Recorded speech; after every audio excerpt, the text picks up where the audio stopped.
নির্বাচন নিয়ে কোনো ধরনের কোনো বিভ্রান্তি, নির্বাচন ফেব্রুয়ারির প্রথমার্ধে হবে। এই ইলেকশনের বাংলাদেশের ইতিহাসে one of the best election হবে। আমরা তো এই পুরো বিষয়টা পলিটিক্যাল পার্টির উপরে এক ধরনের ছেড়ে দেওয়া হয়েছে যে তারাই একটা ডিসিশন দিবে কিভাবে এই জুলাই চার্টারকে ইমপ্লিমেন্টেশন হবে।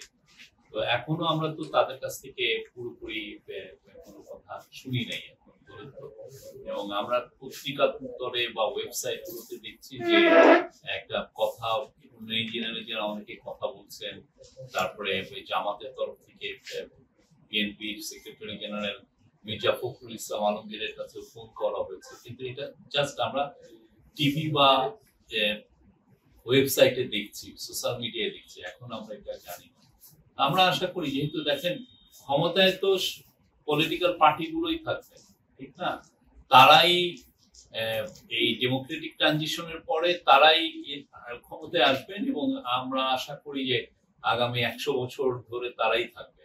বাংলাদেশে যে আগে একটা পলিটিক্যাল সমস্যা হয়েছিল, যেটা কেয়ারটেকার গভর্নমেন্টের, সেটা থেকে উত্তরণ হয়ে বাংলাদেশের ডেমোক্রেসি একটা সলিড ফাউন্ডেশন পাবে এই যে জুলাই চার্টার বা এগুলো নিয়ে জন্য অধীর আগ্রহে আছেন, এবং সবাই ইলেকশনের অনেকে ক্যাম্পেইন করছেন। অনেকে ঢাকা শহর থেকে তাদের গ্রামে চলে গিয়েছেন, তাদের কেন্দ্রে চলে গিয়েছেন, সেখানে তারা ক্যাম্পেইনিং করছেন।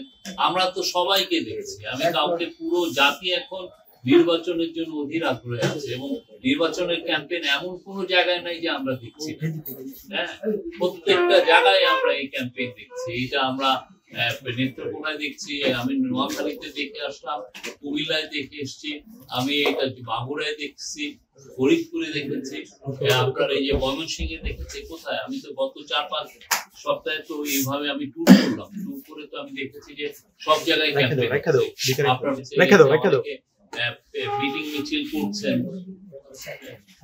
দেশে নির্বাচনী হওয়া হয়েছে, যথেষ্ট অগ্রগতি আছে, এবং আমরা আমাদের এই গভর্নমেন্ট তার কর্ম কাজ শেষ করার আগে আপনার পুরো ইভেন্ট আমরা একটা বই কম্পাইলেশন করে আমরা এই গভর্নমেন্ট দিয়ে যাবে। দেখবেন আপনারা যে কি পরিমাণ কাজ হয়েছে, এটা পুরো স্পষ্ট দলিল থাকবে। একটা ব্যাপার আমরা জানতে চাই, কোনো বিভ্রান্তি নাই। যারা বিভ্রান্ত করছেন তারা আপনি খুঁজে দেখবেন যে তারা হচ্ছেন এই পতিত স্বৈরাচারের দোষর ছিলেন। তার হয়তোবা তার কাছ থেকে পূর্বাচলের প্লট পেয়েছেন, নতুবা তার কাছ থেকে কোনোভাবে কোনো মনিটারি বেনিফিট পেয়েছেন, বা তার দ্বারা তারা সেই সময় খুব সুখে শান্তিতে ছিলেন, বা অনেক ধরনের বেনিফিটস পেয়েছেন। নির্বাচন নিয়ে কোনো ধরনের কোনো বিভ্রান্তি, নির্বাচন ফেব্রুয়ারির প্রথমার্ধে হবে, কোনো আশঙ্কা কখনো ছিল না। ইলেকশন ফেব্রুয়ারির প্রথমার্ধে হবে, এই বিষয়ে আমরা তো প্রথম থেকে একই কথা বলছি। আমাদের কথার মধ্যে কোনো ব্যত্যয় দেখেছেন? ইন্টারিম গভর্নমেন্টের কোনো উপদেষ্টা কি এমন কোনো কথা বলেছেন যে ইলেকশনের বিষয়ে একটা আনসার্টেনটি আছে?